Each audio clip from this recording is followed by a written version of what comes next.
So close you can almost taste it. What? You just gonna walk away? Time to bring the juice. Never leave a fit behind. Rip it, and bring the juice.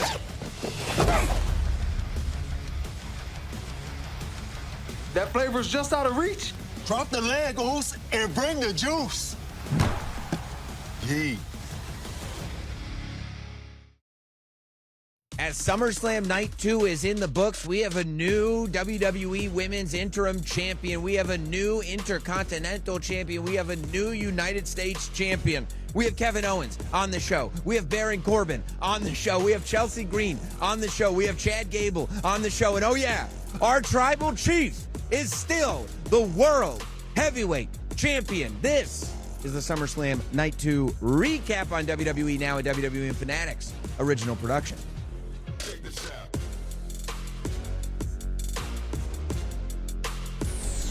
And with that, SummerSlam Night 2 is in the books, and the entire SummerSlam event is done. All the stories have been told, and we are here on the WWE Now SummerSlam recap. It's just me. No Megan Morant this time. We miss her dearly, but she will be back tomorrow for the WWE Now Raw recap. Now, like I said, we've got so much that we're going to be doing on today's show. We interviewed Kevin Owens right after his return to the WWE, Chad Gable right after his match, Chelsea Green right after her match, Baron Corbin right after his match. But before we get there, we have to talk about the main event of SummerSlam Night 2, Seth freaking Rollins versus Roman Reigns. And this, to me, is one of those matches that told a story that was a necessary story to tell. I think Seth Rollins from the beginning, and Seth Rollins changed the narrative on Monday Night Raw this week. 6 days ago, when Seth Rollins showed up and stopped competing for the cheers of the fans, when Seth Rollins showed up and said, yeah, I'm the villain here, I'm the a-hole here, I'm the guy that you can't trust in this story, sure, but I need to do what I need to do. Seth Rollins took ownership of the fact that he had this thing over Roman Reigns that nobody else has. And it's not just the fact that Roman Reigns had never beaten him in a championship match. It was a psychological thing. I think what was made clear within the last week going into this match was that Seth Rollins, more so than being the guy that Roman couldn't beat, Seth Rollins had Roman's number. Seth Rollins had this thing over Roman that nobody else did, and that was the desire that Roman had for vengeance against Seth Rollins, for what Seth Rollins did to Roman Reigns when Seth Rollins turned his back on the Shield, for putting that chair in the back of Roman Reigns 12 years ago. That is a thing that has literally haunted Roman Reigns from the very day that it happened up until, I would argue, tonight. The fact that it led to that rivalry between Seth Rollins and Roman Reigns that occurred right after that. The fact that it led to Seth Rollins in that moment stealing moments from Roman Reigns, whether it be WrestleMania 31, whether it be beyond. The fact that when Roman Reigns, as the big dog as he was once known, was trying to garner support from the audience, and it was Seth that was drawing the attention. It was Seth turning on Roman Reigns and showing that edge that drew the attention from the fans away from Roman and towards himself, to the point that at one point Seth Rollins beat Roman Reigns for the WWE Championship. And going into this match, there was a lot of discussion about what Roman Reigns could do, about what it would look like once we got there. And Rollins kept playing it up. You know, Rollins showing his back to Roman Reigns on Raw was obviously intentional. It was a similar story to the one that we saw at WrestleMania 40. When Seth Rollins showed his back to Roman Reigns could not help himself. And Seth Rollins, in that moment, while he took that chair shot, he ultimately cost Roman Reigns the thing that was dearest to him, which is the WWE Championship in that match at WrestleMania 40 with Cody Rhodes. And he did it again 6 days ago on Monday Night Raw when he turned his back to Roman Reigns, knowing what Roman not wanted to do, but felt like he had to do. And Roman did it, or at least attempted to do it again, before Rollins was able to spike Roman's head into the chair, proving that Seth could use this strategy. Yeah, he's going to have to take a spear. He's going to have to take a Superman punch. but he was going to use this strategy. And going into this thing, people are going, well, maybe the bloodline will come out. Even when that referee went down in this match, people were wondering if that meant that could Solo Sikoa, who we had on the show yesterday, could Solo Sikoa be coming out? Or the Usos going to come out? Is Jacob Fatu going to come out? You know, Seth Rollins was playing up his side of the bargain. He wore that white Shield vest into the match under his coat. He wore that Shield mask to the building. As he was walking in the building, he was wearing that Shield mask. But ultimately, it was up to Roman Reigns to rewrite history. And I've been telling you this. I talk about it with Megan all the time, and Megan's on board with me. That since maybe Royal Rumble, but certainly WrestleMania, this is a different Roman Reigns. You stack up all those things that people say about Roman Reigns. And Roman Reigns, this year, in 2026, has been, I believe, on a singular mission. And that's to erase all the little chinks in Roman Reigns' armor. What do people say about Roman Reigns? They go like this. Well, he doesn't show up to work. Roman Reigns go, okay, good. I'll see you at Raw. What do they say about Roman Reigns? He doesn't win without interference. When was the last time there was interference in a Roman Reigns match? People still walk up and they go, well, the bloodline's going to interfere. We all know the bloodline is going to interfere. We were going to SummerSlam and people were saying, we all know the bloodline's going to interfere. When was the last time that the bloodline interfered? It hasn't happened this calendar year. And they're still saying, oh, the bloodline's going to interfere. And then that one last thing that was Seth Rollins, that one last thing that was the weakness that allowed Seth Rollins to get one over on Roman Reigns every single time, to get into a position when Roman was peak bloodline Roman Reigns that he had to get himself disqualified so he could leave that Seth Rollins match, win or lose, still with his championship. It was the one thing that you could say about Roman Reigns. Well, he can't beat Seth Rollins. Well, he can't help himself. When he sees Seth Rollins back, he's got to put a chair into it, even if it's going to hurt him, even if it's going to mean that he loses his title. Every time he sees Seth Rollins, he's going to put a chair into his back. And that's why that moment tonight was so important.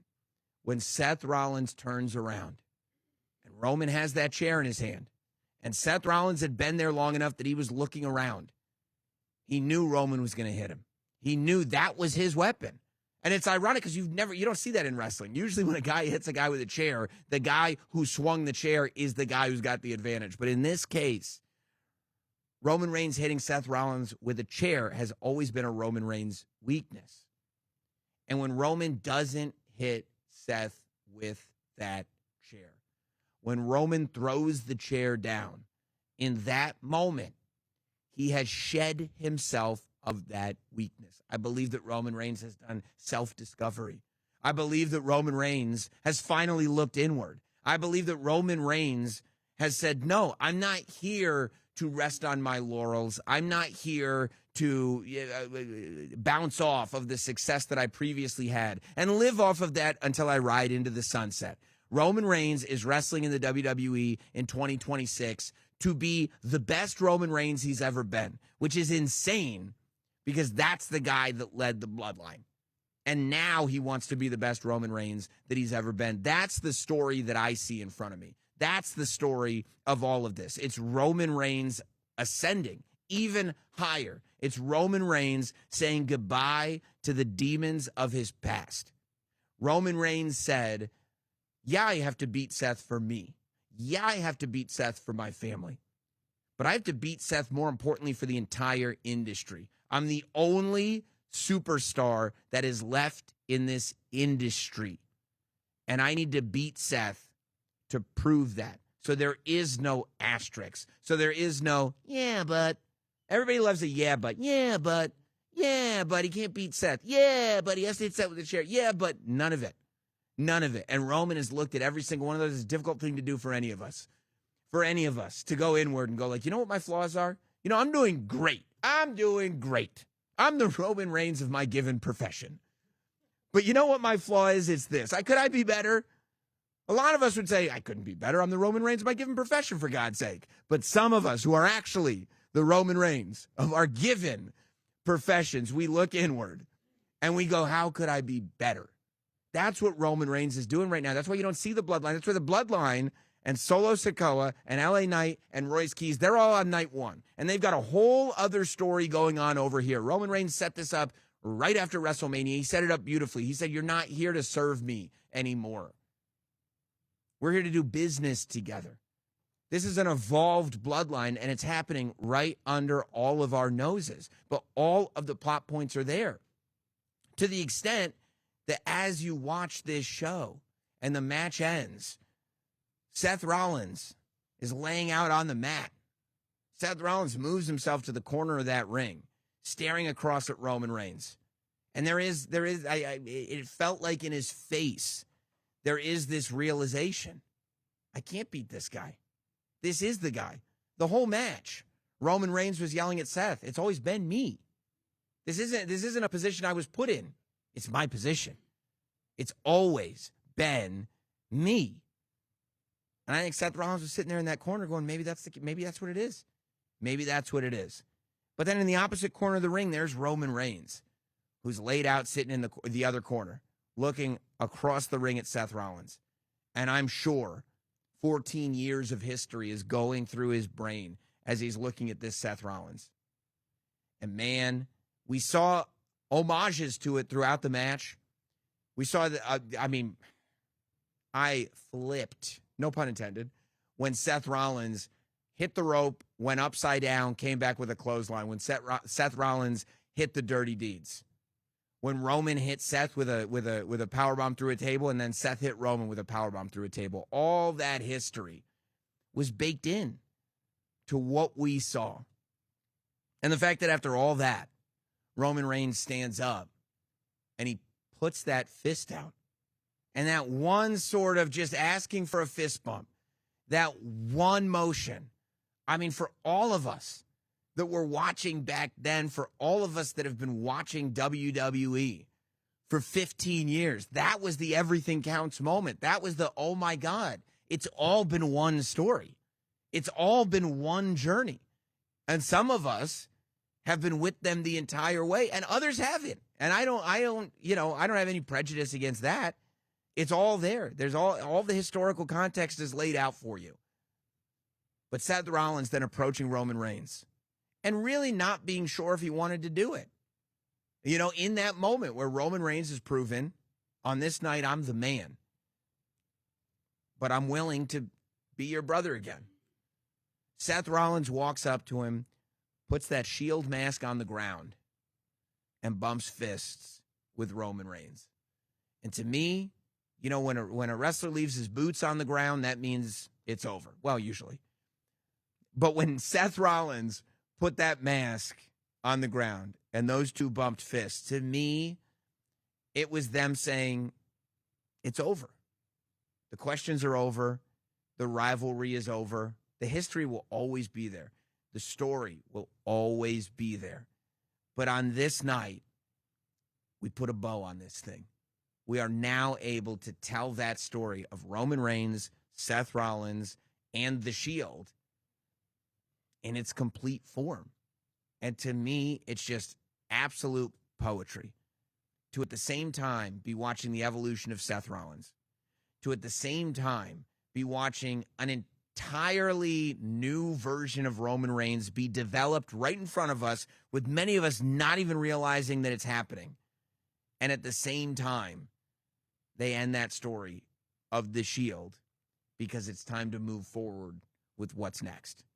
This is why I love pro wrestling. This is why I love stories and moments that create those stories. And a moment was made tonight that is such a big part of another story. The story of the career of Kevin Owens. The question of when Kevin Owens is coming back, that's been out there for a very long time. But it was answered tonight. So without further ado, let's get to it. We talked to Kevin Owens immediately after leaving the ring and becoming #1 contender for the WWE Championship. Here's Kevin Owens backstage here in Minnesota.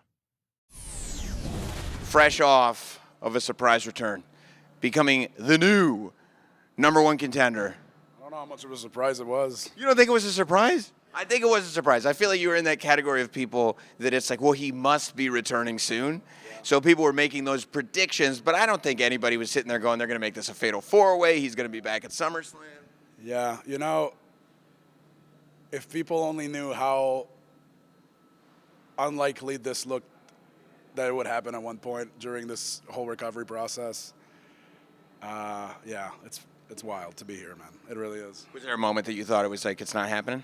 Yeah, there was a good chunk of time where, so I had the best surgeon, Dr. Adam Cantor. I just texted him that actually. I cannot thank him enough for what he did. I'll forever be in debt to him. But Randy Orton actually is the one who put me in touch with him. WWE has an amazing medical staff. We had amazing surgeons that we work with all the time, right? But Randy had worked with Cantor. Adam Cantor is the one who did Randy's back surgery and saved his career. And he recommended that I talk to Adam Cantor as well, get several opinions on how to handle this next surgery. I decided to go with Adam Cantor because if Randy Orton could trust him, there's not a whole lot of people in wrestling I respect more than Randy. I trust Adam Cantor. I'm so glad I went in that direction. So as amazing a surgeon as he is, the severity of my injury and the damage to my spinal cord was so severe that even though they decompressed my spinal cord a lot, fixed a lot in there were still chances that I'd have lasting effects of the damage. And at one point, my bones weren't growing exactly how they should or as fast as they do for other people.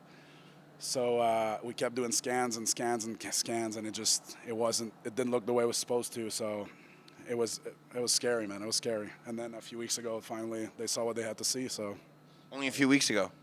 Yeah. So actually, July 18, 2025 was my surgery. I usually 6 months after the surgery is the first scan. I started asking them to do a scan at 3 months because when I was 20 years old, I had ACL surgery, and most people take 9 months to get back from that. It took me 3. So I'm like, this is the same thing. In 3 months, my bones are fused. Because in my head, I'm like, I'm going to come back before John Cena retires so I can wrestle him one last time. And they humored me and did the scan. They're like, yeah, not happening. I did another scan at 4 months because I wanted to come back in Montreal in January. They're like, we can't do it. Did another scan at 6 months, which was when they were supposed to do it. They're like, it's still not right. So then they're like, we're not doing a scan for another long while. We did one at 9 months. It still wasn't good. So by that point, I'm like, man, maybe it just won't happen. You know what I mean? Yeah. So then finally I did a scan at the beginning of July, and they called me and said, look, we saw enough progress and enough bone growth that we're comfortable letting you get back in the ring to see how you feel, and we'll go from there. So I got back in the ring for the very first time on July 18 this year, 1 year to the day after my surgery. And that's only because I was on vacation in France with my family, and when they told me I could get back in the ring, I cut the trip short by 1 day so I could come back and get in the ring on July 18 so I could at least mentally go, okay, it wasn't more than a year. And I had Tara, one of the physical trainers at the Performance Center, come in on a day off just so I could get in the ring. There's a lot of amazing people that helped me out along the way. Tara from the PC, Sean, the physical trainers, all the medical staff. Adam Cantor is assistant Gina. Oh, man, there's so many people that I'm so grateful for. To come back tonight at SummerSlam, to get the reaction that you got. I mean, I doubt that there was ever a world in your head where you thought it wouldn't be special to come back. But I mean, that was a significant reaction, and I especially loved hearing once that music faded out, it was almost like you heard the crowd come up again because we couldn't believe that this was happening. How did it feel feeling that reaction? I never had any doubt that it'd be special for me when I came back, right? But it's weird to say, but it was more than a year. It was a year and a half for me, like 16 months from, last match to now. A lot happens in wrestling, and throughout that time, as I watched, sometimes I watched and thought, has this passed me by? Maybe it's not like, I'm 42 years old. We got the guys like Oba, Trick, the younger guys are coming up. I'm not that no more. Can I do the I used to do? I don't know. I don't even know if I can run the ropes yet, as I'm watching this. Because that's the thing, right? Every scan I go, okay, I know I can't wrestle, but can I run the ropes? And they're like, nope. So I'm like, I don't even know if I can run the ropes. Because before my surgery, running the ropes was a arduous task. Like, it was difficult. So anyway, as I watch this, I'm like, maybe I don't know. Maybe I don't know what this is anymore. Maybe, you know what I mean? Maybe I don't have the mind for it. I don't know. And quite frankly, I'd watch the show and go, man, people love this. And I go, I don't get it. So I was like, maybe this just passed me by. But I guess it's hard to tell too. You know, I was just telling somebody that. I come out, it looked like everybody was very happy, but the music's super loud and the stadium, the way the sound goes out, kind of can't tell. I remember when I wrestled Stone Cold in Texas, he would say the same thing. He's like, I don't know if we had the crowd. I'm like, are you insane? He goes, I don't know, I couldn't really hear them. And it's true, because in the stadium, the sound goes out, you know? So I'm like, well, they look like they're happy, but I couldn't really hear it. I was out there. They were happy. They were really, really happy. Good to know. I was also, like, struck, you know, because obviously I've been following your career forever, but the idea of, like, yeah.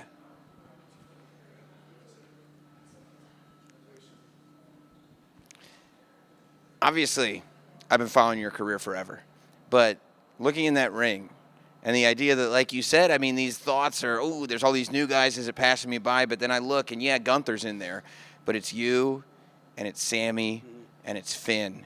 These are the guys. This is that generation, and this crowd is just as, not only is this crowd just as into it, but these are the guys that they're saying we want in the title picture now in 2026. And I'm just watching this, thinking about, like, everything that you guys have done together. Does that strike you when you're in there? Yeah, obviously I couldn't ask for three better guys to be in the ring with at a return like this, both from an emotional, sentimental standpoint with Fergal and Sammy, Finn and Sammy, being my brothers, you know. And Gunther, we're not as close in any way, shape, or form, but we have a very strong mutual respect as professional wrestlers. You know, I have no problem saying that he's the best wrestler in the world at this point. So to be in the ring with those guys, it's just incredible. And we're cut from the same cloth. We got here the same way. We grinded as hard as we could to get here. We all had similar paths to get here. So there's a lot of respect for that, and just to have that around me as I go out and do it again was just fantastic. And now, as you put the pieces together, right, as we get over that kind of surprise that not only are you back, now you're the number one contender, but we start looking at what that means. And CM Punk retained that title from Cody Rhodes last night. Mm-hmm. Kevin Owens versus CM Punk is something that I feel like has been teased since CM Punk got back. I know as a fan, it's a super exciting prospect that story might finally be told in the WWE. How do you feel looking forward, going, this could be the direction that things go? You go ask him that first, and then we'll talk. Let's see what he says to that. I love it. All right. I love it. KO, man, congrats on coming back. I'm so happy to see you, and congrats on a great night, man. Thanks, buddy. Amazing conversation with Kevin Owens. I want to talk about it in a moment. But, you know, the last few weeks on Raw Recap, we've been celebrating the juice breaks, you know, that you guys take every day. Apparently, you know, mine are mundane and Megan's are these incredible feats of strength that no human could ever accomplish. I don't know how she does it every single week, but somehow Megan Morant does it every single week. We talk about the trade-offs, you know, the sleep you give up. Megan apparently changing tires on school buses. I don't think any of it's true, but this is what she says on the podcast. So what can we do? You know, tonight, the stakes are on a different level. We're at SummerSlam, where the trade-offs aren't just about laundry or meetings or, if you're Megan Morant, qualifying for the Olympics. We're on the grandest stage of them all. Every superstar, they have to decide what they're willing to sacrifice in order to bring the juice and walk out as champion. For example, look at Roman Reigns and Seth Rollins. If I could imagine Roman was thinking anything, it's, boy, I got to bring the juice tonight against Seth Rollins. They traded over a decade of brotherhood, Shield history, emotional scars just to settle. Who truly owns this era of professional wrestling? They both knew the trade-off, a permanent physical toll, and the destruction of their shared past. I love that. Just for a shot back at the top of the mountain. Neither man tapped out on their pride. They brought pure main event energy. And that grit, that's what we're cheering for. Whether it's a superstar in the ring or you navigating a, chaotic Monday morning, Minute Maid and WWE are the ultimate tag team partners. So remember, when life tries to put you in a submission, don't tap out. Never tap out on taste. Bring the juice. I like that. The crew did it in unison. It says you got to do it in unison, but there's just me here. But I appreciate that. You got to bring the juice. The crew had a trade-off. They said we could just not say a word at all, but then we wouldn't be bringing the juice very well. So congratulations to you guys on that. You did great. So Kevin Owens, talking to Kevin Owens in this moment, right after that match was, phenomenal. So we get to this place where Nick Aldis has this match. We talked to Nick Aldis just yesterday on the recap. So make sure that you're keeping up with all these recaps because we have had phenomenal interviews over the weekend. But Nick Aldis gets reinstated as general manager by Triple H right away. And I think as a show of good faith, a gesture, shall we say, of good faith, Nick Aldis decides to put Gunther in this number one contenders match and turn it in to a triple threat. And I'm sure Sami Zayn wasn't thrilled about it. I talked to Finn Balor. He's pretty pissed about the whole thing, to tell you the truth. Finn Balor, I did talk to him. We didn't get it for the pod, but I talked. He didn't quite understand how he's sitting here training for a match with Sami Zayn, and he's got to take on half the roster now just to get his damn moment back. But Nick Aldis puts Gunther in, and then I really have to wonder about Nick Aldis. How on the up and up is this Nick Aldis? Because he does give Gunther the opportunity to be in this match, but then without telling anybody, he goes, they said I could just add people to this match. So I didn't decide to add one person to this match. I decided to add two people to this match. And here comes Kevin Owens. And I did, and we talked about it in the conversation that we had just now. Like, not only seeing Kevin Owens back and being on the floor for that here in Minnesota and listening to that reaction that Kevin Owens got, it was just a magical thing. But just as that all sort of died down and we got into the match that was in front of us, I really was looking at specifically, Gunther is Gunther. But Kevin Owens, Finn Balor, and Sami Zayn. And I'm thinking about Kevin Owens and Finn Balor in a ladder match at TakeOver Brooklyn. I'm thinking about all of the combined history that these three superstars have. About the fact that these are the three superstars that really transformed NXT and to an extent transformed the entire WWE. When you go back in the history of WWE, there was a period of time where wrestlers who were on the independents and wrestlers who were wrestling internationally, they weren't really looked at as WWE guys. There were certain guys that would make wave after wave after wave, but they just weren't looked at as WWE guys. And the top three of those people were Sami Zayn, Finn Balor, and Kevin Owens. So to see them in 2026 at SummerSlam, wrestling on the highest level in a stadium to determine who the number one contender is, that is professional wrestling magic to me, especially when not only did we not know when Kevin Owens was coming back, but we just found out talking to him, he didn't know if or when he was coming back. Listening to him talk about, thinking that he was going to get, this great news because he's this magical healer, and having him get pushed back and pushed back and pushed back, that had to be impossible. But the idea, we wondered where we were going after SummerSlam. And I think between that fatal four-way and the Cody CM Punk match from last night, the idea that we may be looking at two matches that we've wanted for a long time, we may be looking at getting that Cody Rhodes, Randy Orton match that, quite frankly, we wanted in April. The Cody-Randy match without all the distractions, without a bell or a whistle to be found. That is something that could be on the precipice. That's very exciting to me. At the same time, and Kevin didn't even really want to get into it there, and I am sure that we are going to get into it as the weeks progress. But Kevin Owens is the number one contender for the WWE Championship. And CM Punk is the WWE Champion. And there is animosity between those two that, as a fan, it is difficult for me to decipher whether it's a story or whether it's real life. But that is something that has been teased and comments have been made since the week that CM Punk came back. When CM Punk returned to the WWE after that Survivor Series, he cut a promo on Raw, but then he went to SmackDown and cut another promo. And that's when he started naming names. That was the first time Kevin Owens' name came up. And we've seen the two of them cross paths in the backstage area. We've seen the two of them mention each other in passing here and there, but it's always been a match that we have wanted to see, and I cannot wait to see what those guys have.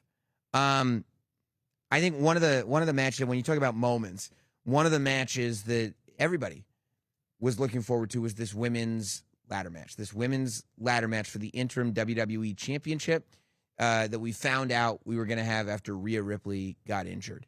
And you looked at that field, and you saw, Tiffany Stratton, and you saw Jade Cargill, and you saw Lash Legend, and you saw Charlotte. And, you saw all the participants, but you saw Chelsea Green.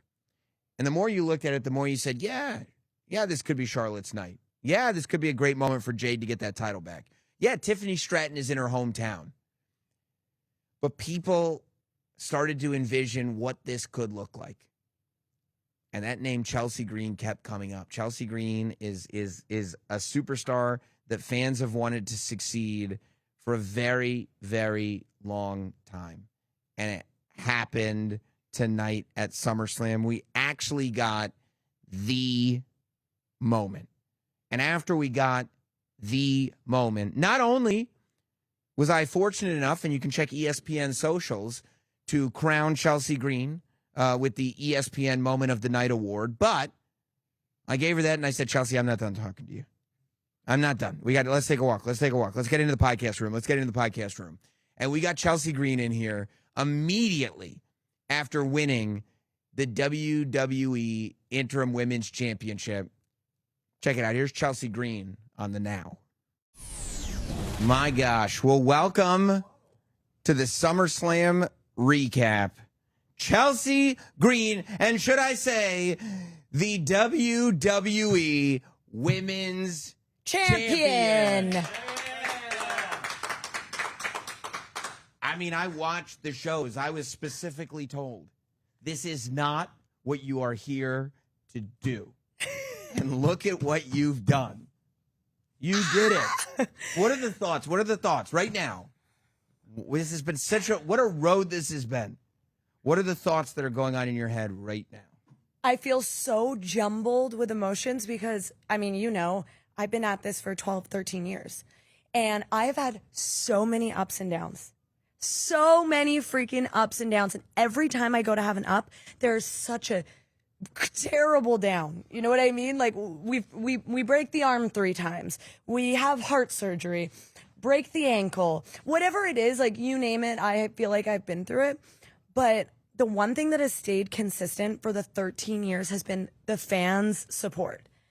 They have been behind me, riding through all of the ups and downs, through all of the kind of darkness and the times when we were all like, this is just never going to happen.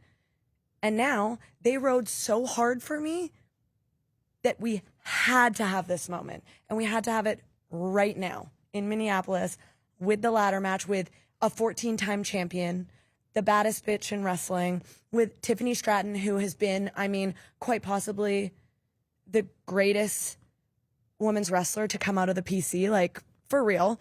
And Lash, who is, a WNBA star turned wrestler who could kill anybody with her bare hands. And what am I? I'm just a girl who wanted to be a wrestler, and here we are. I know what you are. You're the champion. I'm the champion. You're the champion, not the United States champion, not the champion, full stop. And I think you're right. It's a moment that a lot of people, and we were talking about this when this match was announced. It was one of those things where you go, yeah, we want this moment to occur. We want this to be the moment, but that's always been the story. Well, we want it to be Chelsea, but, it's really probably going to be, I guess it should be, and this did feel like one of those times when this match kind of in the last couple weeks just went, hey, we don't have a champion, and we're going to name one. As those days went on, it kind of became this feeling that it's like, oh my God, like this is like, could it happen? This is the could this be the moment? But also I was dealing with that, like the internal dialogue was so not positive. Like, it wasn't negative. It was absolutely not negative because I don't feel like I ever really have. I don't need to have negative self-talk. But it was like, this is Tiffany's hometown. Yeah. You know, or this is like, Lash deserves this moment so much, and I know how strong she is. She could absolutely do this. Or Jade and Charlotte, who we want to see them standing at the top of that ladder fighting. Like, we want to watch that match. So it was just all these things running through my head. And then there I was. I did the Undertaker. I rose from the dead, baby. Just rising up off that ladder and that look on your face like, wait a second. Wait, what was it like? Because everyone keeps talking about the look. I mean, the look was this sort of like you wake up from the dead and then you're kind of confused, but then you go, I'm 3 rungs away. I could just climb this ladder. That's all I have to do right there. It's right there. Right like there? You're dead. And then you go, wait, the belt's right there. I could just take it. And then you went up, and it's so Chelsea Green, right? Because it's this realization, wait, I could just take it. I could just ask for it. I could just tell them. I could just make myself known. I could just do that. And then you do it. And then I and that did has it. been your story. And you've talked about that, and we've talked about that before. How everything that's ever happened to you. I remember last time we talked on the air, you were talking about wanting to have AAA matches. So what did you do? You texted the Undertaker. I said, hey, Undertaker, I want to have AAA matches. And it's like that to me was that moment on the ladder when you sat up and you were like, I could just get the belt right now. Do you know that it's been, okay, we're in 20, let me make sure I get this timing right, okay? It's been almost exactly, and I should go back in my text messages and see, almost exactly 4 years since I texted Triple H and asked for my job back. Wow. And who does that, you know? I mean, you hear all these stories about like people who are way too like, I don't know if it's pride. I don't know what it is. Well, if they want me. I mean, we do all have an ego. We're way too prideful, but not me. One thing about me, I will just ask. Yeah. And I mean, 4 years today, you asked your job back. But just that, just the fact that you had to ask for it back, just the fact that like there was a moment where it was like, I know you thought this was going to happen for you, but it's not. We're done. Yeah. And you have to go figure out the dream's not happening. You have to go figure this out over here now. Yeah. And that was a reality that you lived in for a moment. For a couple moments. Yeah. I mean, I've had that happen quite a few times in this company. Yeah. It started happening in 2014. It happened again in what, 2015 after Tough Enough? Yeah. And again when they told me that they didn't want me to try out and then they allowed me to. And again when they fired me. Wow. And now here you are, literally with that title, with the title. I mean, it's got to feel not just rewarding in the sense that it's like, yeah, what a big accomplishment, but this idea that like you were right. Like all that blind faith that you put in yourself, you know, because that's a difficult thing to do. A told you so moment. Yes, to have all that blind, because that's all you can do at a point is like, well, nobody else is believing in me. Right. I have to do it. And there's everything in the world that's telling me I'm wrong, but I'm right. Right. And I have to live in that moment. And for this to happen, it's like, oh my God, I was right the whole time. It's so satisfying. It's so satisfying. How did it feel, the reaction that you got when you grabbed that title? I mean, I saw the reaction you got from your peers, which is like this amazing thing. Everything is so happy for you. I swear, I watched you taking photos with your family and the rest of the locker room taking photos of you taking photos with your family and like crying, going like, I know there were so many people crying. because it's a wrestling dream. It's what this whole thing is. Everybody's got that story. Everybody's got this story of being like, I'm following this dream Yeah. because I think I can be the best. And not everything is always under your control, but it's so difficult to just keep working and working and working. It's and exhausting. working. And like, even today when I showed up, I'm like, wow, I feel so exhausted. I feel exhausted. And not just like, I mean, we've been traveling nonstop since I got back 3 or 4 years ago. I've been traveling nonstop, but like it was exhausting when I woke up this morning and none of my girlfriends could make it to the show.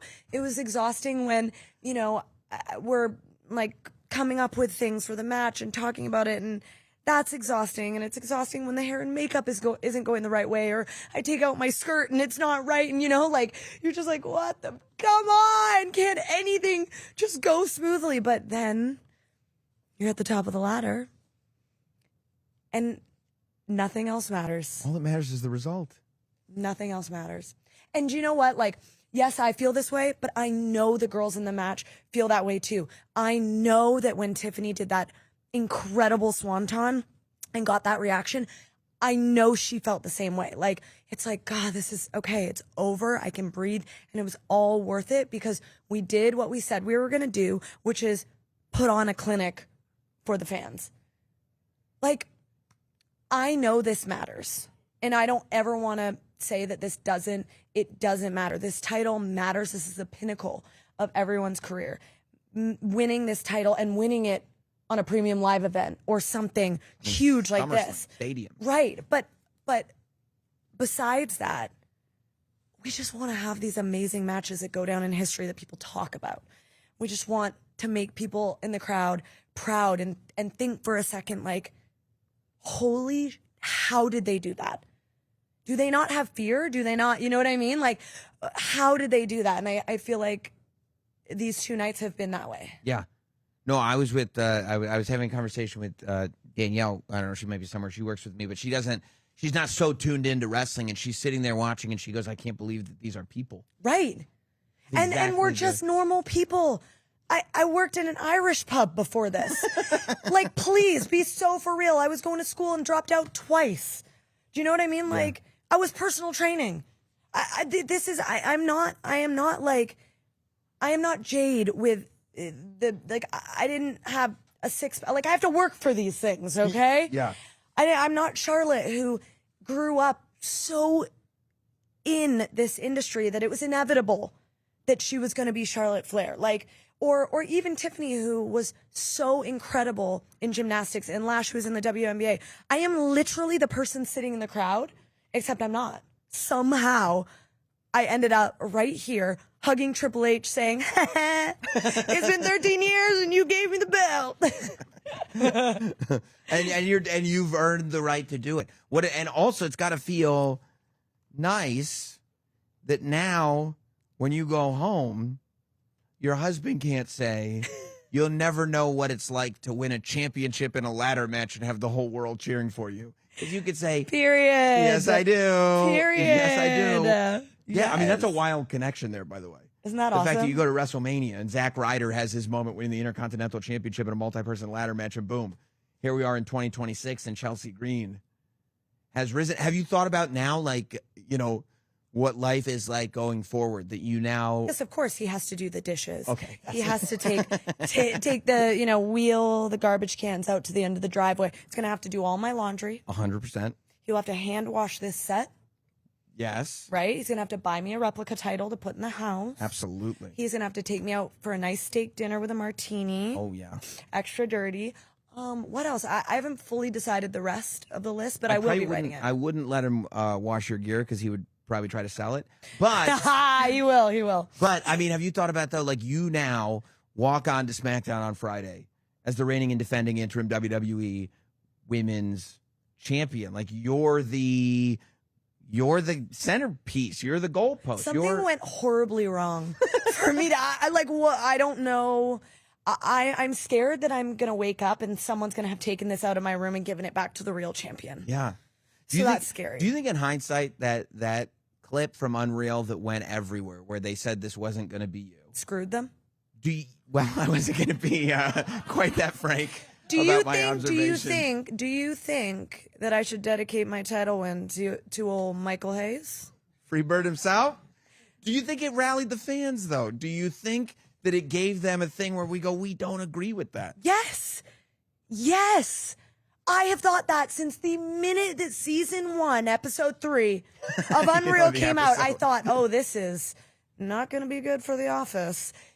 But I love it. Hello, I'm getting all this love for just being me, for doing nothing out of the ordinary, for literally just showing up to work, doing my job, and going home. Unfortunately, for The Office, that aired. Everyone loved it. And now here we are, 3 seasons later. I mean, like, Unreal Season 3 just came out, and it reignited that passion from the fans. Like, I know it did. I know it did. I felt it. I have felt it all weekend. I have felt it all year. I felt it for 3 years.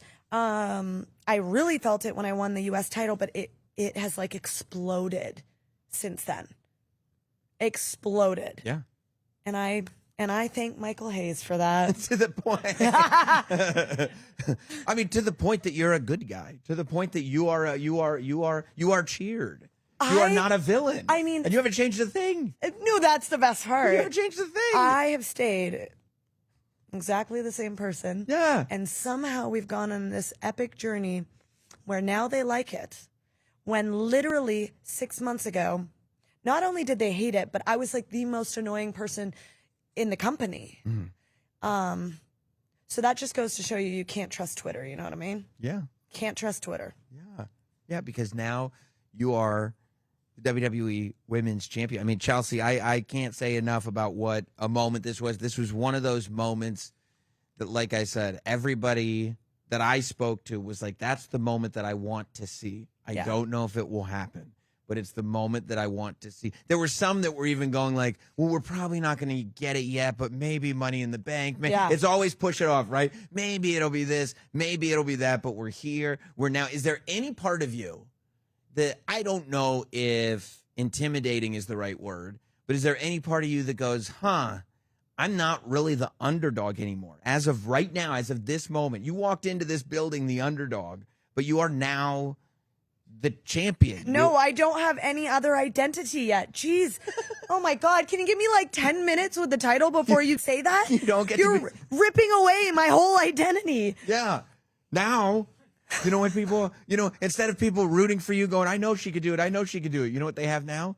She did it. Expectations. No. Yes, expectations. Oh, no. Expectations. No, because this is where it all goes downhill. It does. It all comes crashing down. So you're telling me that we got this interview at the absolute peak. And when I walk out those doors, God only knows. Well, we'll be here to document Only all the this. Lord himself knows what's going to happen. Congratulations. I know you think it wasn't supposed to happen, but I believe it was supposed to happen. This is the only way that it could have happened.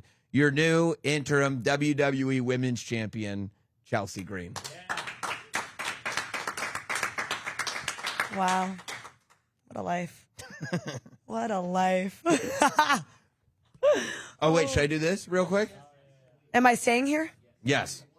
Yes. 'Kay. Before you go, Chelsea. Before you go. Does anyone have Maxine's phone number? Somebody's going to get called out for No. being shady. Chelsea, before you go, you're the champion. You have a lot of things to do, but you have time for one quick segment. For you, yes. Ooh. Because I'm a kind, giving champion. That feels so good. It's called The Finishing Move. That's the name of the segment. The Finishing Move. Ooh. And it's presented by Minute Maid. That's my favorite. I Okay. love Minute Maid. I okay? do too. So we've seen. And I would love it even more if they put me on the box. I bet they will. Well, you're Anyway. the champ now. Yeah. So you're going to get on a lot of stuff. Perfect. Minute Maid included. But, we see all these incredible finishers. Your incredible finisher we see all the time. If you could hit that finishing move on one thing in real life, not a person, but like a situation. Yeah. Like, I believe. No, I've got it. Oh. I've got it. What would be the situation? It would be men who go fishing and then hold the fish up and pose for a picture with it. You'd hit the finish. I hate that. You do. I hate fish. I hate men who hold the fish after they've fished the fish.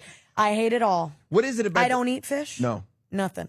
What is it about that? Is it because you just don't like to see the fish, or is it because, like, what exactly are you bragging about? I don't like fish and I don't really like men. So, Yeah.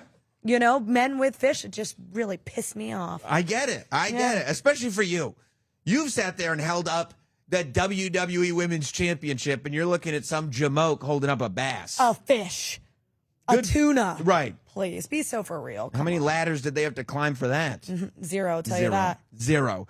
So, the point is, shout out to Minute Maid for bringing that energy, because sometimes all you need is something bold, refreshing, and unapologetically you to get through the day. And Chelsea, that is how you bring the juice. Once again, Chelsea Green, everybody. Chelsea Green. So close you can almost taste it. What? You just gonna walk away? Time to bring the juice. Never leave a fit behind. Rip it, and bring the juice.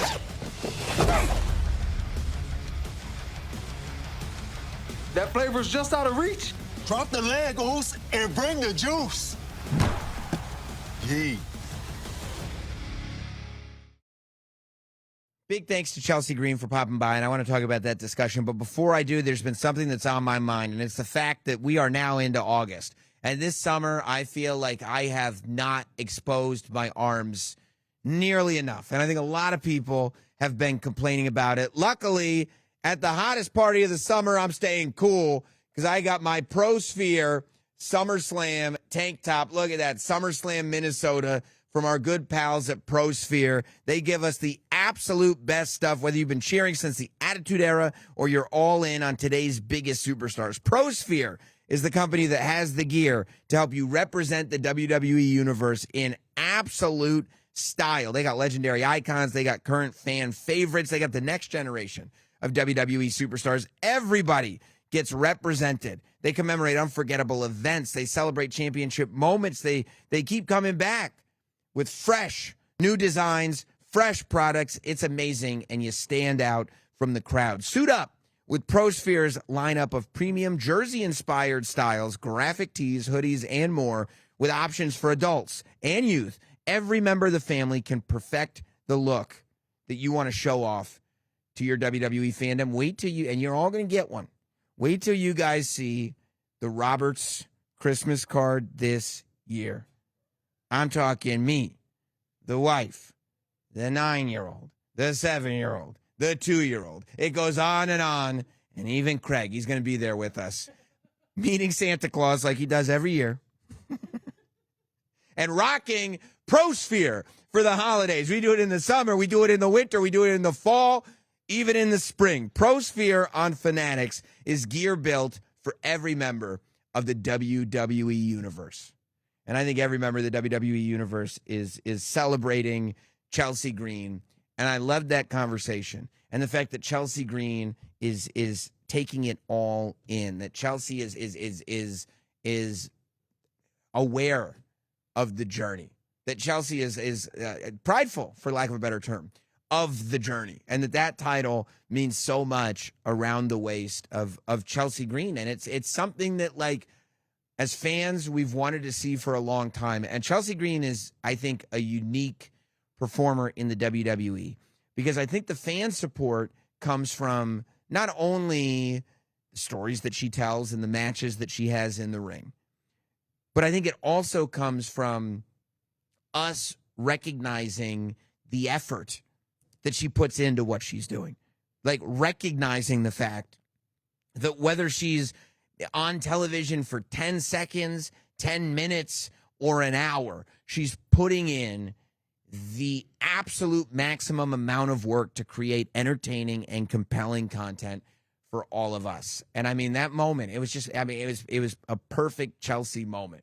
That moment when she realizes where she's at and the opportunity that she has, she sits up like the dead man and climbs that ladder, was so cool. And I think it really was. I mean, along with that Kevin Owens return moment, the Chelsea Green winning the women's championship moment is one of those moments that I think is just going to last forever in SummerSlam history and WWE history. And it really is. I mean, everybody that was watching remembers how they felt when Zack Ryder won that Intercontinental Championship in the multi-person ladder match at WrestleMania. And now it stays in the family. Everybody is going to remember where they were when Chelsea Green finally won the big one. And I know I don't think Chelsea Green was like ready in the right mind state to even think about what's next. But I can't wait to see what this looks like. Chelsea Green on top of the women's division is not something that we have ever seen or ever, quite frankly, been close to. She had a wonderful run with the United States Championship, a couple of them. But we've never seen her do this before. And I can't wait to see what it all looks like. A lot of new champions crowned here tonight at SummerSlam, and one of them was Baron Corbin. You know, Baron Corbin is somebody who returned to the WWE recently. And I think there has been this question, why is Baron Corbin back? And I think that that's a fair question. You know, we've been seeing the vignettes for who we may be seeing tomorrow night on Monday Night Raw. Hopefully we'll get a chance to talk about that on the Raw recap with Megan. But when somebody returns, there's always going to be the question, why are they back and what's different this time?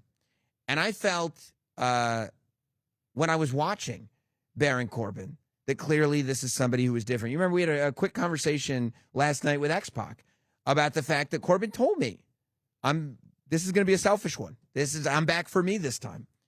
And I think that we completely saw that in this match with Trick Williams. And I'll tell you what I noted as I was out there. I'm the only person who's out there on the floor losing my mind, but also holding a little notebook and a pen the whole time. Like I'm Jimmy Olsen. You know what I mean? Making sure but what I wrote down was the fact that as I was watching Baron Corbin, he's the only performer on the entire show that I felt like wasn't doing what he was doing to impress the audience. He was not in that match. His offense was not done to impress the audience. His offense was done to beat up Lil Yachty and to beat up Trick.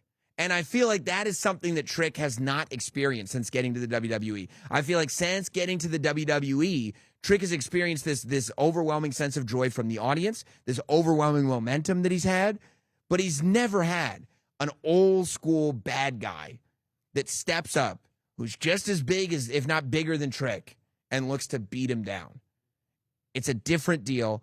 That's what we got with Baron Corbin. And immediately after his match, I stopped him. I said, Corbin, you got to come talk to us about this. We got to get the scoop on this. And we talked to Baron Corbin here in Minneapolis immediately after winning the United States Championship at SummerSlam. Fresh off of winning. Wow. It stings. I just picked this heavy title up, and that stings. It stings on the old trap, tricep. I don't know. Is that from one of the kendo sticks? From Yachty. I owe him an ass whooping now.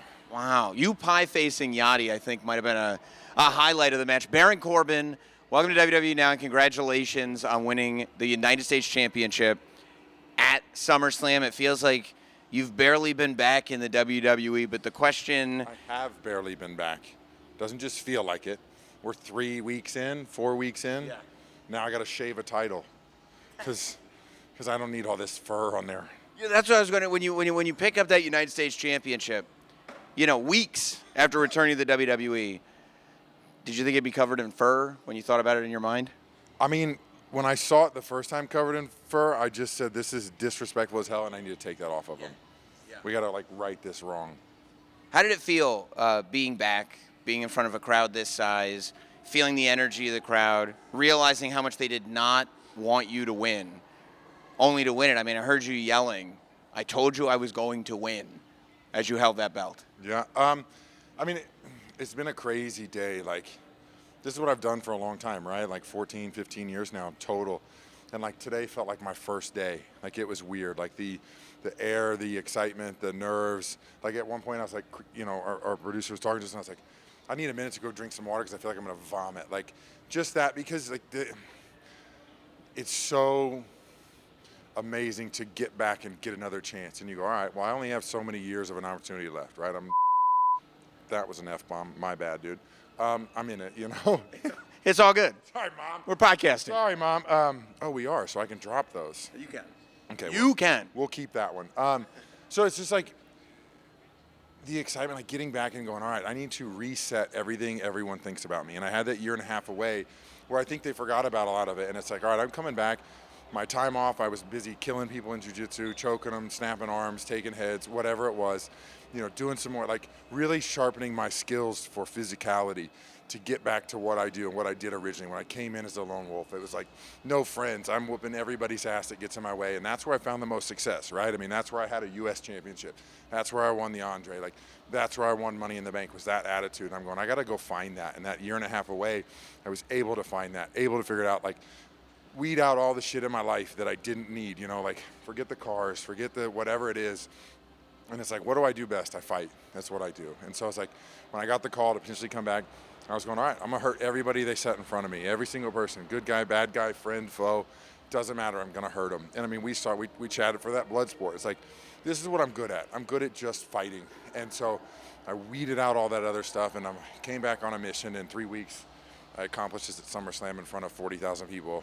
And it felt like that. Watching the match, it felt like it wasn't your typical Trick Williams match. It wasn't even your typical wrestling match. It didn't feel like this is a fun performance. It felt like it was an ass kicking. Yeah.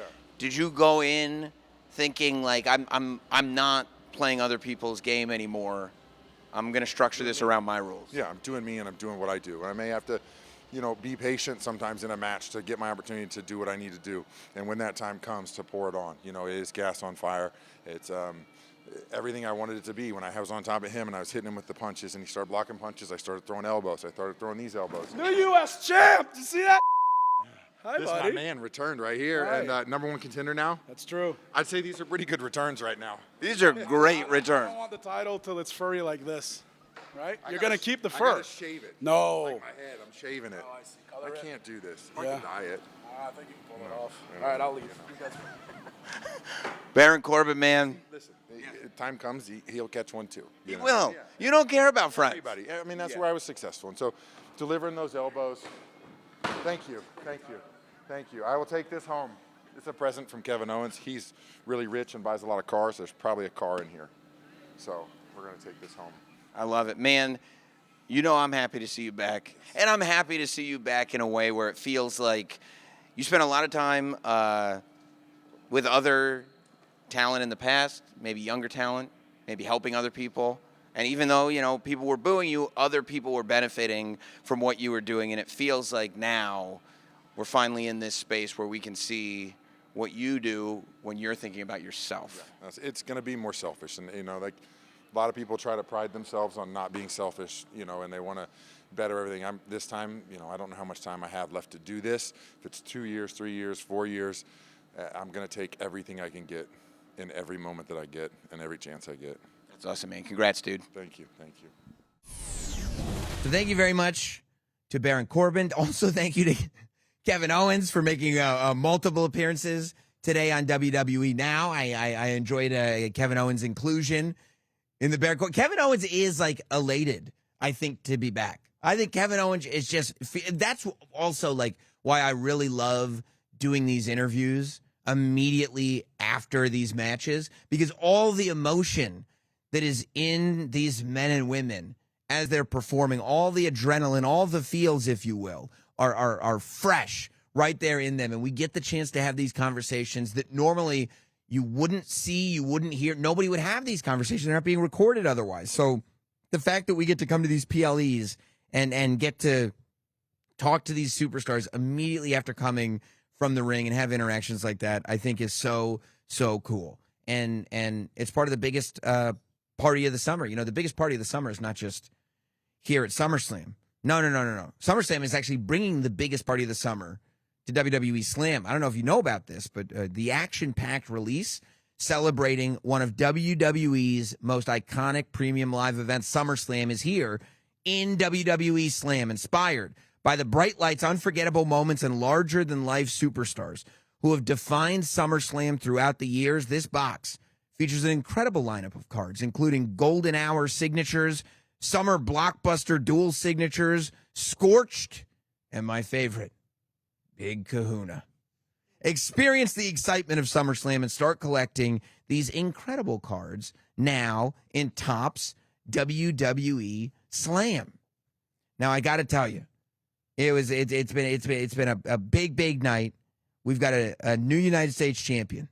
We got a new #1 contender. We've got a new women's interim champion. Of course, Roman Reigns is still our world heavyweight champion. He retained everybody.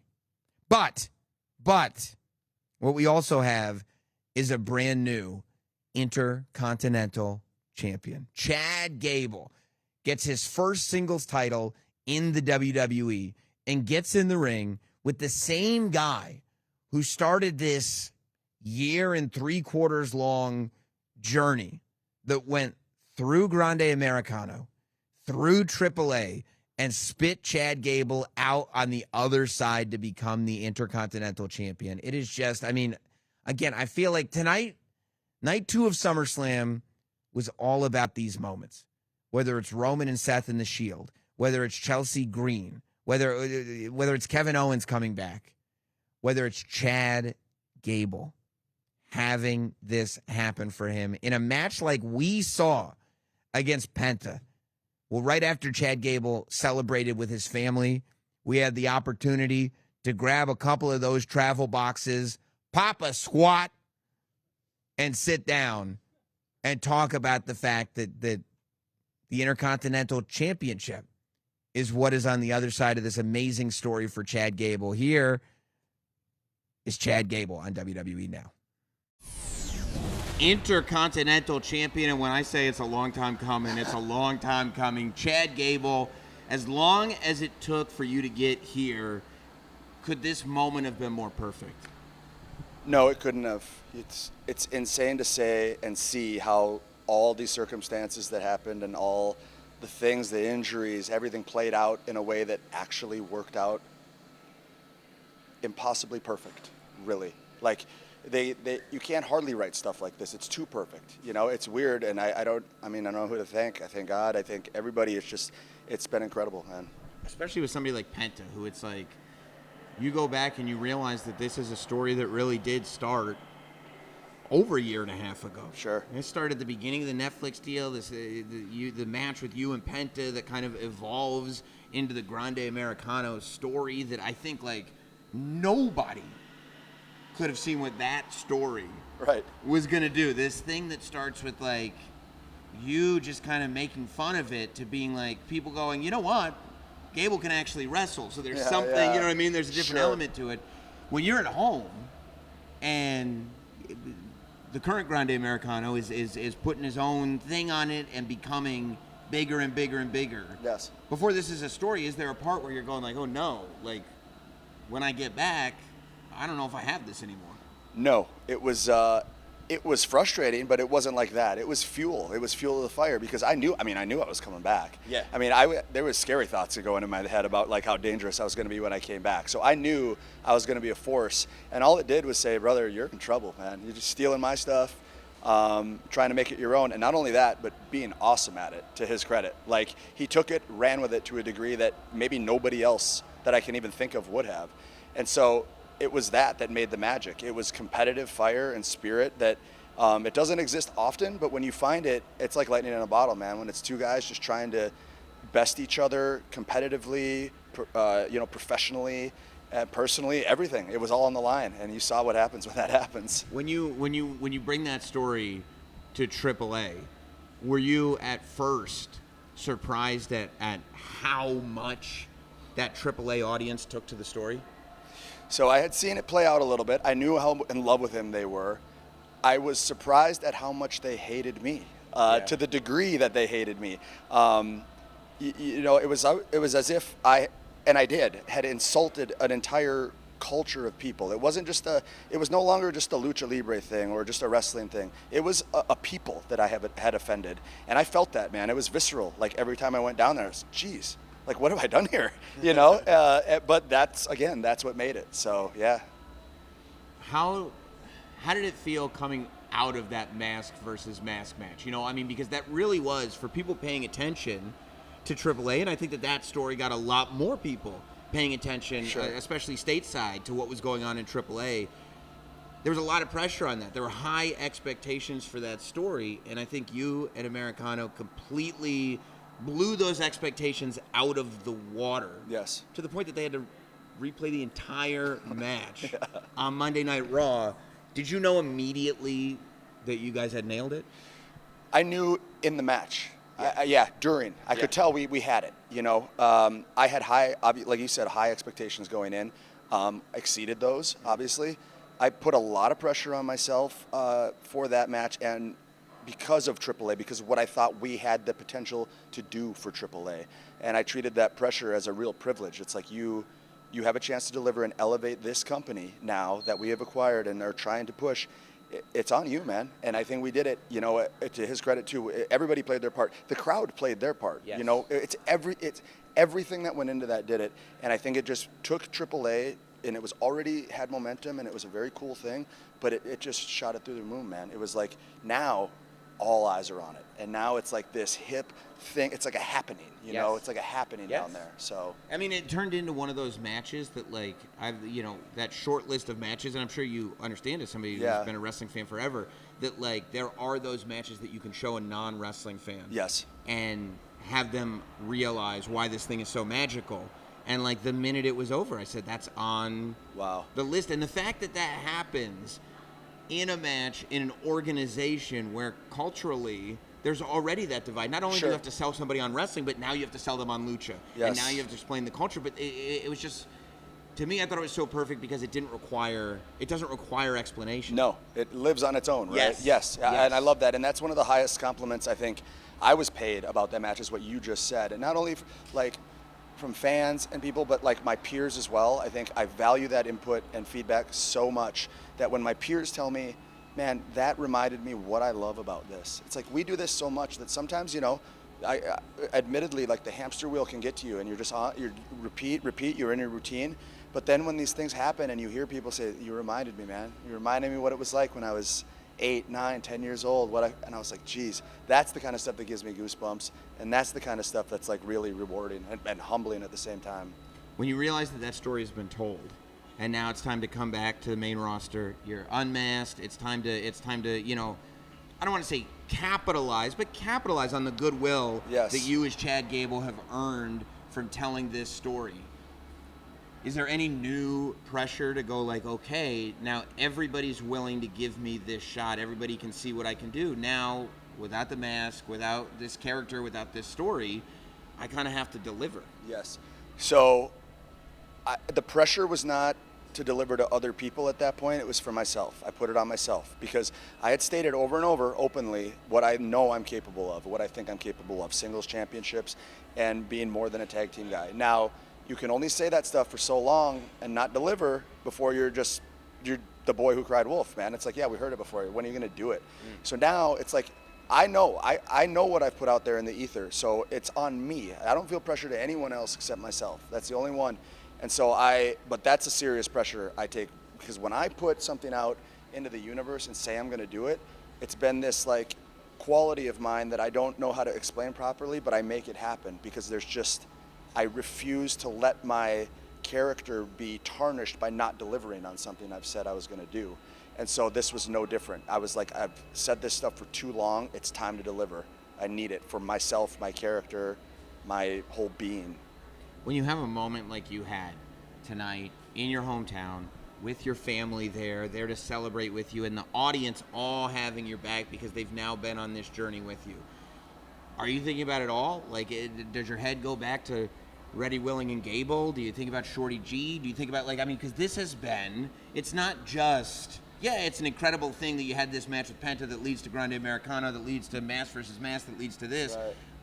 But when you think about you having a singles championship, it's a much more incredible story going all the way back to NXT. I think back to my backyard when I was backyard wrestling. I think back to when I was 8 years old or 9 years old and captivated to a degree that I can't really put into words at that age, because I'm watching things at 6 years old, even like Macho Man and Mitch Elizabeth, and I'm crying because they're having this emotional moment, but I'm not even old enough to appreciate that kind of love and emotion. I don't know, but it had that effect on me.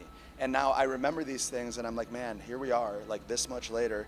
I'm creating these moments for other people, but I'm in it too. It's still having this effect on me. And it's it's those things, man. It's that childlike, wonder. Whatever captivated you when you were just a kid like that, it can still exist when you're well into your older years, man. And it's a beautiful thing. It's an amazing, amazing thing, especially because any of us who grew up around the time that we grew up, we know how important the Intercontinental Championship specifically is, and the fact that that gets to be your first singles title and you get to have it in a match at SummerSlam, which is notorious for great Intercontinental Championship matches, in a match like the one we just saw is, like we said at the beginning of this, man, it's perfect. Thank you. And it's almost like this thing where as a fan, there's a part of me that is glad that it took this long. Yeah.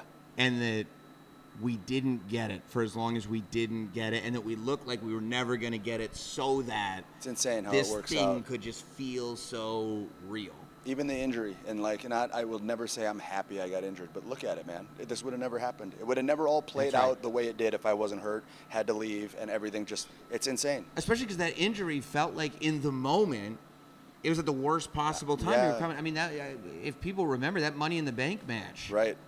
that you were in as Grande, it was like that was kind of this moment where it was like, oh my God, I think we're on to something. Worlds Collide earlier in the day, Money in the Yes. Bank later in the day. It was like, I was having the time of my life. Because that's man. when it was like, oh my, like this is there's this entertainment value Yeah. to it, but this is the best wrestler on the show. Crazy. And it's like, oh no, this is the worst possible time to get injured, and who would have thunk? Right. It's literally, everything happens the way it's exactly supposed to happen. Wild. Wild, man. It's humbling to think about. Yep. Dude, thank you so much for giving us your time right now, You got it. and congratulations. That's a severe understatement. Thank you, Sam. Congratulations for becoming the Intercontinental Champion tonight, man. Appreciate you having me, man. You're the best. Feels good. Thank you. Awesome. Thank you, guys.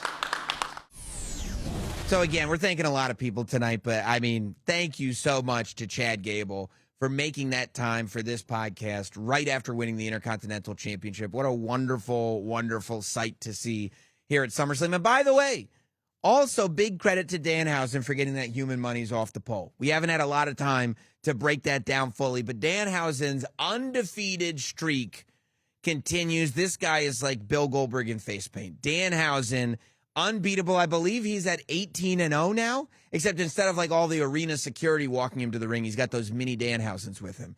18-0, I believe, is Danhausen's professional record in the WWE. And as much as I never want to see Dirty Dominic Mysterio lose a match in my entire life, if it has to happen, at least let it happen to one of the greatest of all time. And by that, of course, I mean Danhausen. Again, Roman Reigns retains the World Heavyweight Championship. Chelsea Green wins the Women's Championship. Kevin Owens is our number one contender. Baron Corbin is your United States champion. And Chad Gable is your Intercontinental champion. I would say after the last two nights, a lot has changed in the WWE, and I cannot wait. By the way, as we are recording, everybody says this about Chad Gable, too. They're very cruel. They say the clap's not going to catch on. That's what they, which is odd because that's not what they told me in health class. But they say it's it's not going to catch on is what they say. And I just watched him on the post show, and the entire sea of people were clapping right along with Chad Gable, like it was Scotty Rigg and Marcus Bagwell all over again. The American male. Shout out. That's the organization they wrestle for. That's right, Craig. Shout out to Chad Gable. I cannot wait to see how this all unfolds starting tomorrow night on Monday Night Raw. Luckily, we'll be able to be here and walk you through it. The Raw recap will be tomorrow right after Raw, so make sure, and Megan Morant will be with me, so make sure that you are subscribed across all audio platforms. Make sure you're hitting like, leaving comments on the YouTube video, listening to us on WWE Radio on SiriusXM channel 156, and we'll see you tomorrow for the Raw recap here on WWE Now.